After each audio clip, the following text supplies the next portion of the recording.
ಲೋಕಸಭೆ ಚುನಾವಣೆಗೆ ಮುಹೂರ್ತ ಫಿಕ್ಸ್ ಆಗ್ತಿದ್ದಂತೆ ಕಾಂಗ್ರೆಸ್ನಲ್ಲಿ ಟಿಕೆಟ್ ಟೆನ್ಷನ್ ಈಗ ಶುರುವಾಗಿದೆ. ಲೋಕಸಭೆ ಚುನಾವಣೆಗೆ ಅಭ್ಯರ್ಥಿಗಳ ಆಯ್ಕೆ ಹಿನ್ನೆಲೆಯಲ್ಲಿ ಇಂದು ದೆಹಲಿಯಲ್ಲಿ ಎಸಿಸಿ ಸ್ಕ್ರೀನಿಂಗ್ ಕಮಿಟಿ ಸಭೆ ನಡೆಯಲಿದೆ. ರಾಹುಲ್ ಗಾಂಧಿ ನೇತೃತ್ವದಲ್ಲಿ ನಡೆಯುವಂತಹ ಸಭೆಯಲ್ಲಿ ಜೆಡಿಎಸ್ಗೆ ಎಷ್ಟು ಸ್ಥಾನ ಬಿಟ್ಕೊಡ್ಬೇಕು, ಕಾಂಗ್ರೆಸ್ ಎಷ್ಟು ಸ್ಥಾನವನ್ನು ಉಳಿಸಿಕೊಳ್ಬೇಕು, ಅಭ್ಯರ್ಥಿಗಳ ಆಯ್ಕೆ ಬಗ್ಗೆ ಮಹತ್ವದ ಚರ್ಚೆ ನಡೆಯಲಿದೆ.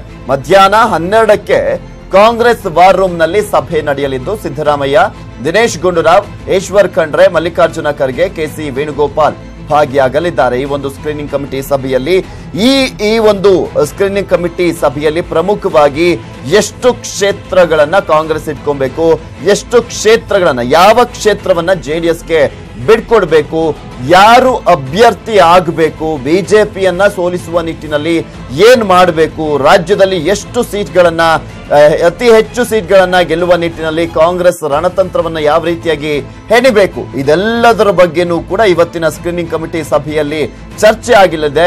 ಈ ಒಂದು ಸ್ಕ್ರೀನಿಂಗ್ ಕಮಿಟಿ ಸಭೆಯಲ್ಲಿ ಪ್ರಮುಖವಾಗಿ ರಾಜ್ಯದ ಪರವಾಗಿ ಇಲ್ಲಿ ಮಾಜಿ ಸಿಎಂ ಆಗಿರುವಂತಹ ಸಿದ್ದರಾಮಯ್ಯನವರು, ಹಾಗೆ ಕೆಪಿಸಿಸಿ ಅಧ್ಯಕ್ಷರಾಗಿರುವಂತಹ ದಿನೇಶ್ ಗುಂಡೂರಾವ್, ಕೆಪಿಸಿಸಿ ಕಾರ್ಯಾಧ್ಯಕ್ಷರಾಗಿರುವಂತಹ ಈಶ್ವರ್ ಖಂಡ್ರೆ, ಹಿರಿಯ ನಾಯಕರಾಗಿರುವಂತಹ ಮಲ್ಲಿಕಾರ್ಜುನ ಖರ್ಗೆ, ರಾಜ್ಯ ಕಾಂಗ್ರೆಸ್ನ ಉಸ್ತುವಾರಿಯಾಗಿರುವಂತಹ ಕೆಸಿ ವೇಣುಗೋಪಾಲ್ ಇವರೆಲ್ಲರೂ ಕೂಡ ಇರ್ತಾರೆ. ಈ ಒಂದು ಸಂದರ್ಭದಲ್ಲಿ ರಾಹುಲ್ ಗಾಂಧಿಯವರ ನೇತೃತ್ವದಲ್ಲಿ ನಡೆಯುತ್ತೆ ಸಭೆ.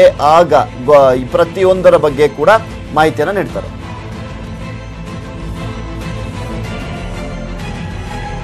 ಇದೆಲ್ಲದರ ಬಗ್ಗೆ ಸಂಪೂರ್ಣವಾದಂತಹ ಮಾಹಿತಿಯನ್ನು ನೀಡ್ತಾರೆ ನಮ್ಮ ಪ್ರತಿನಿಧಿ ಧರಣೀಶ್. ನೇರ ಸಂಪರ್ಕದಲ್ಲಿ ಜಾಯಿನ್ ಆಗ್ತಾ ಇದ್ದಾರೆ. ಎಸ್ ಧರಣೀಶ್, ಕಾಂಗ್ರೆಸ್ ವಲಯದಲ್ಲಿ ರಾಜ್ಯದ ಮಟ್ಟಿಗೆ ಏನೆಲ್ಲ ಚರ್ಚೆ ಆಗ್ತಾ ಇದೆ, ಮತ್ತೆ ಇವತ್ತೇ ಎಲ್ಲ ಫೈನಲ್ ಆಗುತ್ತಾ?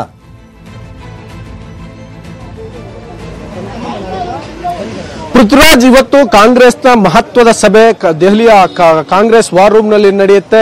ಈ ಸಭೆಯಲ್ಲಿ ಲೋಕಸಭಾ ಚುನಾವಣೆಗೆ ಅಭ್ಯರ್ಥಿಗಳನ್ನ ಆಯ್ಕೆ ಮಾಡುವ ವಿಷಯದಲ್ಲಿ ಒಂದು ತರೋ ಚರ್ಚೆ ಆಗುವಂತಹ ಸಾಧ್ಯತೆಗಳಿದಾವೆ. ಮಾಜಿ ಮುಖ್ಯಮಂತ್ರಿ ಸಿದ್ದರಾಮಯ್ಯ, ಹಿರಿಯ ನಾಯಕರಾದಂತಹ ಮಲ್ಲಿಕಾರ್ಜುನ್ ಖರ್ಗೆ, ಕೆಪಿಸಿಸಿ ಅಧ್ಯಕ್ಷರಾದಂತಹ ದಿನೇಶ್ ಗುಂಡೂರಾವ್, ಉಪಮುಖ್ಯಮಂತ್ರಿ ಡಾಕ್ಟರ್ ಜಿ ಪರಮೇಶ್ವರ್, ಕೆಪಿಸಿಸಿಯ ಕಾರ್ಯಾಧ್ಯಕ್ಷರಾದಂತಹ ಈಶ್ವರ್ ಖಂಡ್ರೆ ಇವರೆಲ್ಲರೂ, ಜೊತೆಗೆ ರಾಜ್ಯ ಕಾಂಗ್ರೆಸ್ ಉಸ್ತುವಾರಿ ಕೆಸಿ ವೇಣುಗೋಪಾಲ್ ಮತ್ತು ಕಾಂಗ್ರೆಸ್ನ ಹೈಕಮಾಂಡ್ ನಾಯಕರು ಎಲ್ಲರೂ ಕೂಡ ಸಮಾಲೋಚನೆಯನ್ನ ನಡೆಸ್ತಾರೆ. ಯಾಕೆ ನಾನು ಸುದೀರ್ಘವಾಗಿ ಈ ಒಂದು ಚರ್ಚೆ ಆಗತ್ತೆ, ತರೋ ಡಿಸ್ಕಷನ್ ಆಗತ್ತೆ ಅಂತ ಹೇಳಿದೆ ಅಂತಂದ್ರೆ, ನಮಗೆ ಗೊತ್ತು ರಾಜ್ಯದಲ್ಲಿ ಕಾಂಗ್ರೆಸ್ ಮತ್ತು ಜೆಡಿಎಸ್ ನಡುವಿನ ಸೀಟು ಹಂಚಿಕೆ ಸಂಬಂಧಪಟ್ಟಂತೆ ಏನೆಲ್ಲ ಸಮಸ್ಯೆಗಳಿವೆ ಅಂತ. ಪ್ರತಿ ಕ್ಷೇತ್ರದಲ್ಲೂ ಕೂಡ ಅದರದ್ದೇ ಆದಂತಹ ಸಮಸ್ಯೆಗಳಿವೆ. ಫಾರ್ ಎಕ್ಸಾಂಪಲ್ ಮೈಸೂರು, ಅಲ್ಲಿ ಮೈಸೂರನ್ನ ಜೆಡಿಎಸ್ಗೆ ಬಿಟ್ಕೊಡ್ಬೇಕಾ, ಕಾಂಗ್ರೆಸ್ಗೆ ಬಿಟ್ಕೊಡ್ಬೇಕಾ ಅನ್ನುವಂಥದ್ದೇ ಇನ್ನೂ ನಿರ್ಧಾರ ಆಗಿಲ್ಲ. ಸೊ ಹಾಗಾಗಿ ಕ್ಯಾಂಡಿಡೇಟ್ ಅನ್ನ ಯಾರನ್ನ ಆಯ್ಕೆ ಮಾಡಬೇಕು. ಅದೇ ರೀತಿಯಾಗಿ ತುಮಕೂರು, ಅಲ್ಲಿ ನೋಡಿದ್ರೆ ಅಂದ್ರೆ ಜಿಯೋಗ್ರಫಿಕಲಿ ತುಮಕೂರನ್ನ ನೋಡಿದ್ರೆ ಅಲ್ಲಿ ಹೆಚ್ಚು ಜನ ಜೆಡಿಎಸ್ ನ MLAಗಳಿದ್ದಾರೆ. ಕಳೆದ ಬಾರಿ ವಿಧಾನಸಭಾ ಚುನಾವಣೆಯಲ್ಲಿ ಜೆಡಿಎಸ್ಗೆ ಇಡೀ ಲೋಕಸಭಾ ಕ್ಷೇತ್ರದಂತೆ ಹೆಚ್ಚು ಮತಗಳು ಹೋಗಿವೆ. ಆ ಕಾರಣಕ್ಕೋಸ್ಕರ ಅವ್ರು ಕೇಳ್ತಿದ್ದಾರೆ.